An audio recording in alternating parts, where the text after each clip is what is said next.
আসসালামু আলাইকুম রহমতুল্লাহ বরকাত বিসমিল্লাহ রহমান রহিম আলহামদুলিল্লাহ রবিল আলমিন والصلاة والسلام على أشرف الأنبياء والمرسلين وعلى آله وأصحابه أجمعين أما بعد সুপ্রিয় দর্শক শ্রোতা, আজকে একটি নতুন ভিডিও নিয়ে হাজির হয়েছি।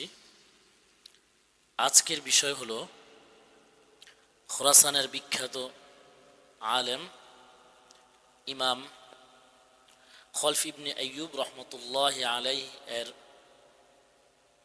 মতে ইলমে শরীয়তে ইমামে আবু হানিফা রহমতুল্লাহ আলাইহের অবস্থান।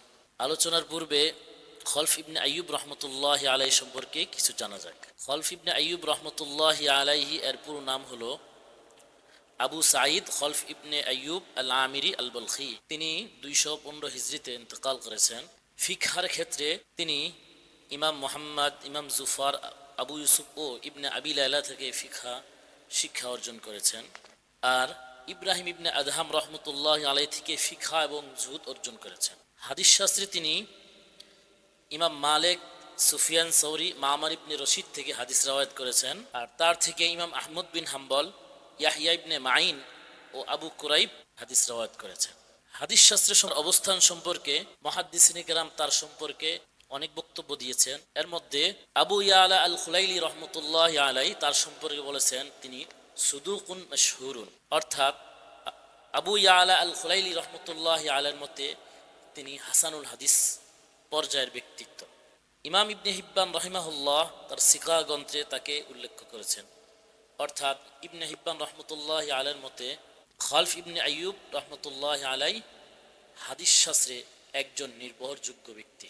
হাফিজ যাহাবী রহমতুল্লাহ আলাই তার আল কাশেফ গ্রন্থে তাকে সিকা তথা নির্ভরযোগ্য হিসেবে সাব্যস্ত করেছেন।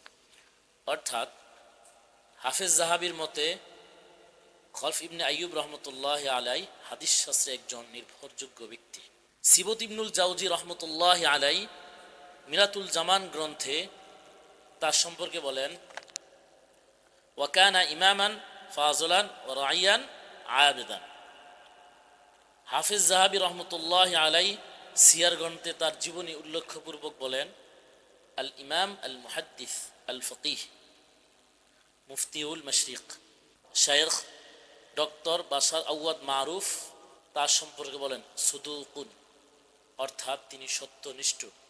অর্থাৎ শেখ বাশার আওয়াদ মারুফ রহমতুল্লাহ আলাইর মতে খলফ ইবনে আইয়ুব রহমতুল্লাহ আলাই হাদিস শাস্ত্রে হাসানুল হাদিস পর্যায়ের ব্যক্তি। ইমাম তিরমিজি তার সুনান গ্রন্থে তার থেকে 84 নম্বর হাদিস বর্ণনা করেছেন। উক্ত হাদিসটিকে শেখ নাসিরউদ্দিন আলবানী রহমতুল্লাহ আলাই সহিহ বলেছেন। অর্থাৎ শেখ নাসিরউদ্দিন আলবানী রহমতুল্লাহ আলাইয়ের মতে খলফ ইবনে আইয়ুব রহমতুল্লাহ আলাই হাদিস শাস্ত্রে একজন নির্ভরযোগ্য ব্যক্তি এবং তার হাদিস সহিহ হিসাবে সাব্যস্ত। আমরা মোটামুটি খলফ ইবনে আইয়ুব রহমতুল্লাহ আলাই সম্পর্কে হাদিস শাস্ত্রে তার অবস্থান সম্পর্কে আমরা জানলাম। ফিকহা সম্পর্কে উনি জবরদস্ত ফকিহ এবং খোরাসানের বলখ অঞ্চলের ফকিহ। আলোচনা দীর্ঘ না করে মূল আলোচনায় চলে যায় যে খলফ ইবনে আইয়ুব রহমতুল্লাহ আলাই ইমাম আবু হানিফা সম্পর্কে কি বলেছেন। হাদিস এবং ফিকহা শাস্ত্রে এই নির্ভরযোগ্য ব্যক্তি ইমাম খলফ ইবনে আইয়ুব রহমতুল্লাহ আলাই ইমাম আবু হানিফা রহমতুল্লাহ আলাই সম্পর্কে বলেন সারাল ইলমু মিনাল্লাহি ইলা মুহাম্মাদিন সাল্লাল্লাহু আলাইহি ওয়াসাল্লাম। ইলমে শরীয়ত আল্লাহ তাআলার পক্ষ থেকে মুহাম্মদ সাল্লাল্লাহু আলাইহি সাল্লামের নিকট এসেছে। সুম্মা সারা ইলা সাহাবী, তারপর রাসূল সাল্লাল্লাহু আলাইহি সাল্লাম থেকে সাহাবায়ে কেরামের নিকট এসেছে।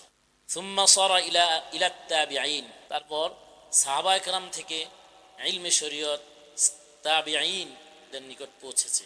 সুম্মা সারা ইলা আবি হানিফা রাহিমাহুল্লাহ, অতঃপর ইলমে শরীয়ত তাবিঈদের থেকে ইমামে আবু হানিফা রহমতুল্লাহ আলাইহি নিকট পর্যন্ত পৌঁছেছে। তারপরে তিনি বলেন ফামান শাআ ফালইয়ারদা ওয়া মান শাআ ফালইয়াসখাত, যার ইচ্ছা সে সন্তুষ্ট হোক আর যার ইচ্ছা এ বিষয়ে সে অসন্তুষ্ট হোক। অর্থাৎ খলফ ইবনে আইয়ুব রহমতুল্লাহ আলাইহির এই বক্তব্য থেকে এটি বোঝা যায় যে ইমামে আবু হানিফা রহমতুল্লাহ আলাইহি এর গ্রহণযোগ্যতা নিয়ে কেউ কেউ মতভেদ করলেও বাস্তবতা এই যে তার ইলম বিশুদ্ধ সূত্রে রসুল সাল্লাল্লাহু আলাইহি ওয়াসাল্লাম পর্যন্ত পৌঁছেছে।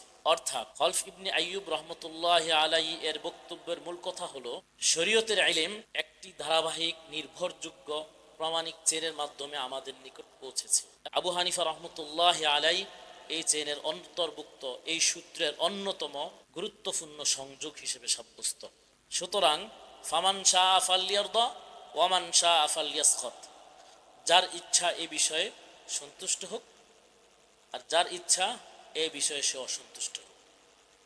এতে ইমামে আবু হানিফা রহমতুল্লাহ আলাইহির কিছুই আসে যায় না, কেননা ইমাম আবু হানিফা রহমতুল্লাহ আলাইহি এর ইমামত, আদালত এবং জুহুদ সর্বজনীন স্বীকৃত। আল্লাহ তাআলা আমাদেরকে এই বাস্তবতা উপলব্ধি করার তৌফিক দান করুন। ওয়া মা তাওফীক ইল্লা বিল্লাহ। আসসালামু আলাইকুম ওয়া রাহমাতুল্লাহি ওয়া বারাকাতুহু।